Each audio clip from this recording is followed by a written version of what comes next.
Hello, switchheads. Welcome to the space station. Take a seat. Don't mind the clutter.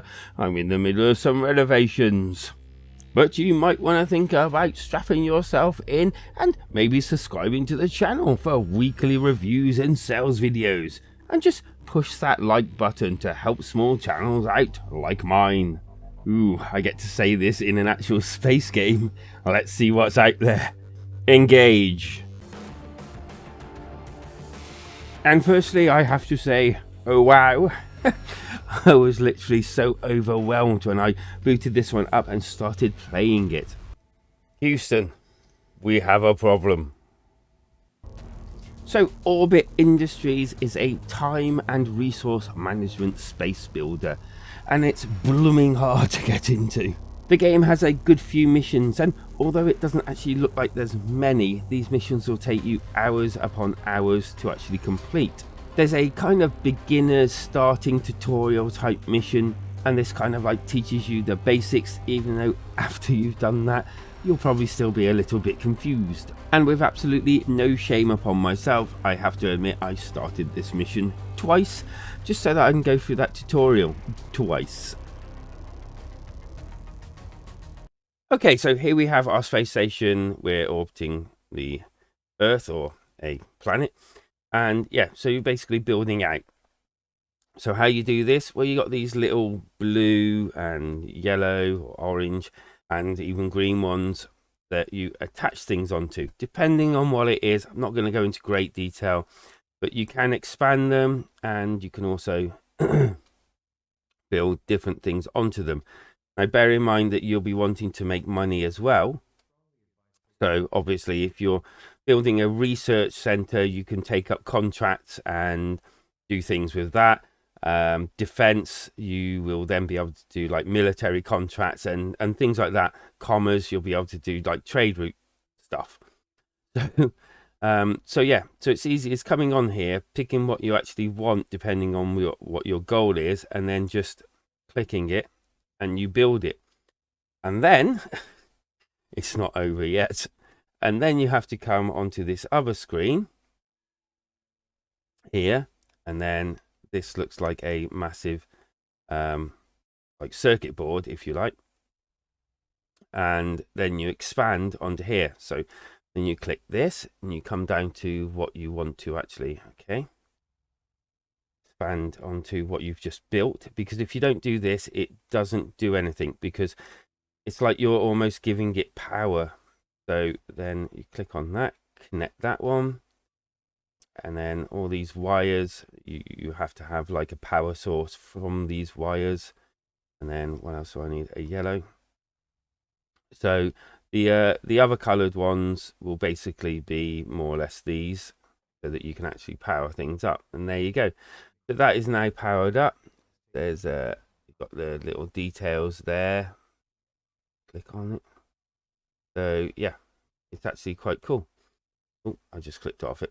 Anyway, that's how you actually build. It's kind of complicated, but it's also not kind of complicated. You do really get into it. Back over to me. So, as well as the start missions, you can jump into a few missions involving terraforming planets, or building a huge shield to protect your planet, and even trade routing. As well as these, there's even a endless mode to see how far you can get let to your own devices, and a rather tasty creative mode where time and money is no object and you can just build as you like. So the game's played by building onto your space station, expanding what you have by using, it's probably best me showing you this. Okay, so these are the research menus. So basically project database, cluster projects, this is where you're going to get all your stuff from. So you click on these. Yep, so for instance, that's ready, so I can research that one there. That was a contract one, so I'll make money out of it. These are the ones that I'm doing already, and if you don't have certain requirements, they will be grayed, so you then have to go and make the thing that you need to actually build the thing. That kind of anyway makes any sense. So this one's ready. This is research. This is a contract, because as you can see, I'm pointing out, you can't see the pointing. there's money there. So click on that, my money goes up. Boom. Still really, really losing money. The game, basically, the money goes down all the time. It's a fine line. Then you got all your information here on different things. And then the module glossary, which tells you about the actual modules, what they do. And then you got error history. Now, if you build too far out, too big, you'll start getting errors on your systems. And basically, this is some of them. And yeah, it's an interesting way of doing things. And this is the loan. I can take a loan, and then you can pay it off early and things like that. But yeah, it works, but as I said, it just takes a bit to get into. But once you're into it, it works. Simple as that. And so hopefully that has at least given you some insight on how the building works. In order to progress through the game and have a little chance of surviving, you will need to research projects, and some of these will be vital to building more parts to your space station, and also to earn that all-important money by completing contracts. But this can be a fine line between making money in order to continue with the game, as no money, no building, and end of session, although neatly you can take a few loans to keep going for a little while. This never ever turns out well though. If you don't research your own projects, you won't be able to build the items needed to complete the main missions. Oh, and then there's the need for workers to build and maintain all of this, and again, that balance. Although, I will say whoever made the names for the crew, nice one, very clever. All the projects you get, or most of them, not all of them, you do get a good amount of details of what they do and the like. Little like write-ups of information, I guess. And at first, I have to admit, I probably wasn't really reading them. I was trying to more survive the game. And then afterwards, once it relaxed and I knew what I was doing, I started reading them and started taking note of what they actually are more. As a little hint to anyone starting off on this game, I'd say definitely decide to do it slowly. Do not rush. Build a little, then manage it, then move on. Making sure that you have that good supply of money and crew to like progress onto the next phase. And also the other reason not to build so fast is because the larger your station, the more errors in them you will get, as I mentioned before. Then they spread to other systems if unchecked, and this is never a good thing. I would definitely 100% say I've probably under-explained things here, and maybe missed one or two little details out. Had I not done this, then this would have been an epic long review. And as it is, it probably sounds rather complicated and probably put a few people off already. But trust me, when you actually get into it, it's actually a lot more simpler than you think.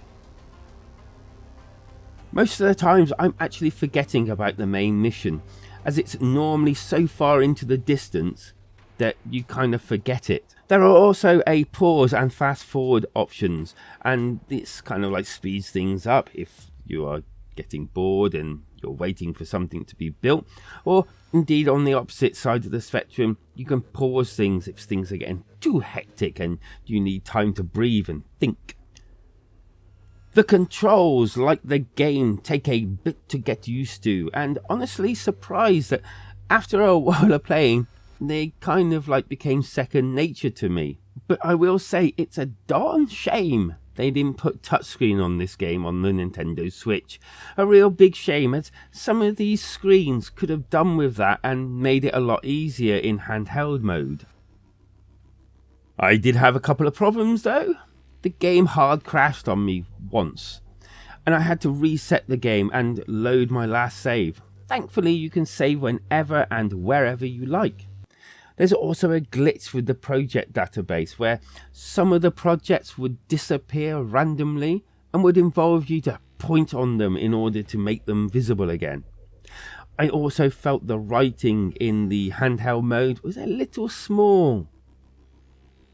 Visually, I liked it. I mean, It's not going to be as good as the likes of a PC, but it looked very nice and even had some standout stop and stare moments. How the shadows cast over the station, or the sun passing over glinting, or even the planet spinning slowly, just doing its thing as you do yours. Audio is also pretty decent with the normal beeps and all, but surprisingly partially voiced with those pop-up dialogue speaking back to you, so some of that really small writing doesn't feel so bad. The good. So much to do, you're going to get your money's worth. Partially voiced, which is always a good thing. When you learn its ways, you open up so many possibilities. A good few modes and missions that will test your mettle. The bad. The crash I had was not ideal. The glitch with the produce menu was also not ideal. It's going to take a little to get into. It's not going to be for everyone. Very much a try and try again game. Not sure if that's good or indeed if that's bad. Well, I found this a task and a half, and believe me, I played this for hours and hours and really struggled to put it down. It really consumed my Saturday, in fact almost all of it. It does, however, have its faults, but I definitely think it's worth a 4 out of 5, and one that I'll be playing in my spare time just to relax, believe it or not, and while away a few hours. And so before that alternative appears in the stars, why not subscribe to the channel for more reviews and even sales videos on a weekly basis.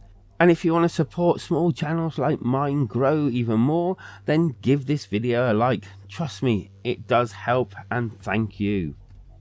And now as for that alternative, it's going to be Space-Based Startopia. Yes, I reviewed this on the channel a while back, and just like Orbit, it took a while to get into, and although it is a different style of management space station game, it's one that's maybe worth checking out after you've done with Orbit Industries way into the future. Do you have a better alternative, or indeed any thoughts on Orbit Industries? Feel free to leave them in the comments section down below. To join the conversation and take this one further, feel free to come along to the community Discord. The link is down below. Because life is better when we switch together.